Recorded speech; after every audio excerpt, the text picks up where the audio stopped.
Now, in a story that I didn't get to last week, which ended up being incredibly important, was that a hacker that went by the name of Gucciffer 2.0. Now, this is, of course, not the original Gucciffer, who also supposedly hacked into Hillary Clinton's email server.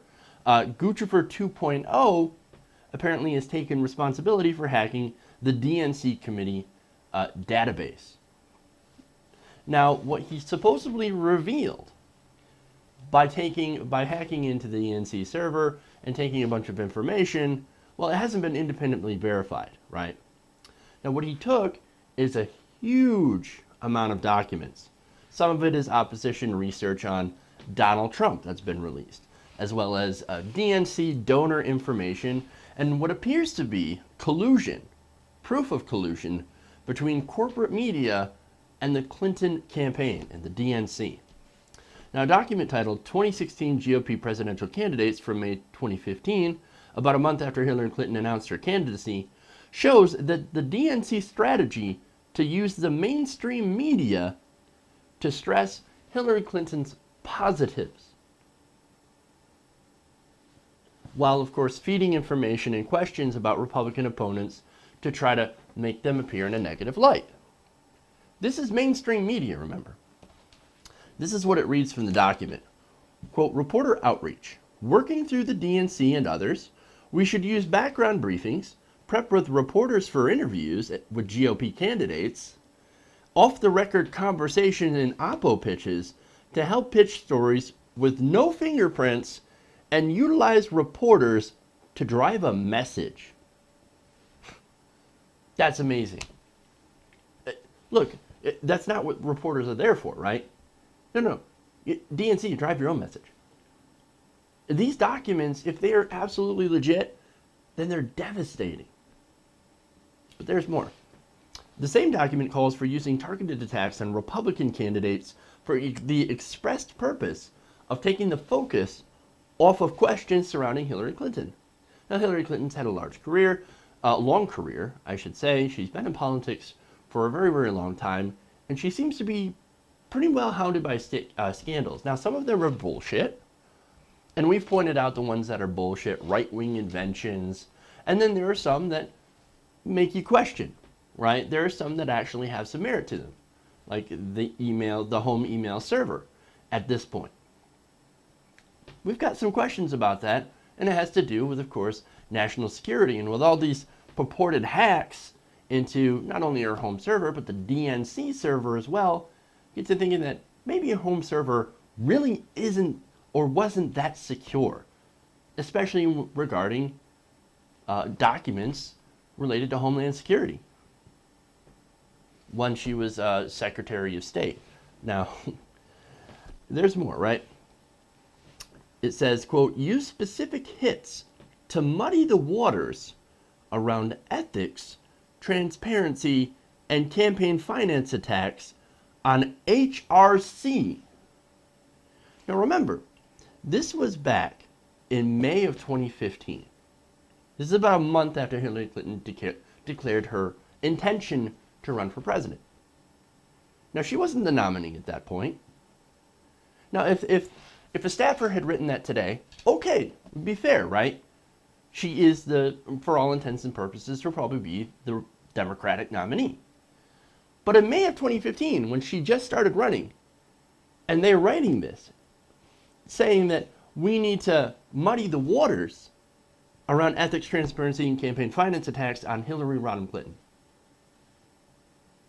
Doesn't that seem a little suspicious? Now, remember, at that point, there were other people that were running. I mean, she wasn't alone, and yet here's the DNC apparently saying, yes, we're going to have an election, but don't worry, we've already chosen the winner. We know who's going to win anyway. I mean, the superdelegates have already come out, 400 of them, roughly, and we've chosen our person. We've got our winner already. It's Hillary Clinton. So already we need to focus around getting a strategy to defend Hillary Clinton because we've already picked her. I don't care who's running. We don't give a shit who else is running on the Democratic ticket. Don't care. We've already had her picked. You know why? Because it's her turn. It's her turn. And nobody's going to get in the way of her turn. Isn't that amazing? So they've already formulated this strategy around Clinton to muddy the waters on ethics, transparency, and campaign finance to me. And look, it's amazing to see because, yes, they admit that she's not ethical or transparent. Now, when she says that she's going to help get rid of the influence of money in politics, doesn't that make you kind of laugh a little bit? Really? This person who wants to clean up, says she wants to clean up campaign finance and get rid of the influence of money in politics, when she's literally drowning in money thanks to money in politics, thanks to corporate donations. It really is amazing. I'd really be surprised if she even made a motion towards that. You don't just muddy the water around an issue and then claim you're here to fix it, because you're not going to fix it. You've muddied the water for a reason. I'm just saying. Now, Gucciffer 2.0 also apparently said that he sent the bulk of the documents he obtained to WikiLeaks, whose founder Julian Assange said that the organization has received enough information about Clinton to have her indicted. That's not going to be good, man. Even if she doesn't go for an indictment, this is going to look very, very bad. And in fact, they just released the Clinton dossier. Now, I'll have more information on that tomorrow, once I've had a chance to read through the whole thing. But here's the other thing about that, right? I'm sure whatever's in the Clinton dossier is probably bad. Some of it's bad, right? As if what we already know isn't bad enough. This will add to it. And yet this is the Democratic nominee. This is who was chosen by the Democratic Party to represent, to be the standard bearer of the party. Somebody who colludes with the media. And someone who the DNC colludes with to try and push one person who's not very ethical, not very transparent, to be the standard bearer of the party. Over someone like Bernie Sanders. Well, hell, almost anybody would be better than Hillary Clinton at this point. It's amazing, right? And look, not only is it amazing, it's disgraceful that the DNC, that not only the DNC, but the media along with it, has done this. And really, it goes to vindicate what Bernie Sanders and us supporters have been saying about the media and the DNC all along, that they have been working with Clinton. They have rigged this nomination to make sure that Hillary Clinton is the only candidate for the Democratic Party. And it's absolutely, as I said, disgraceful.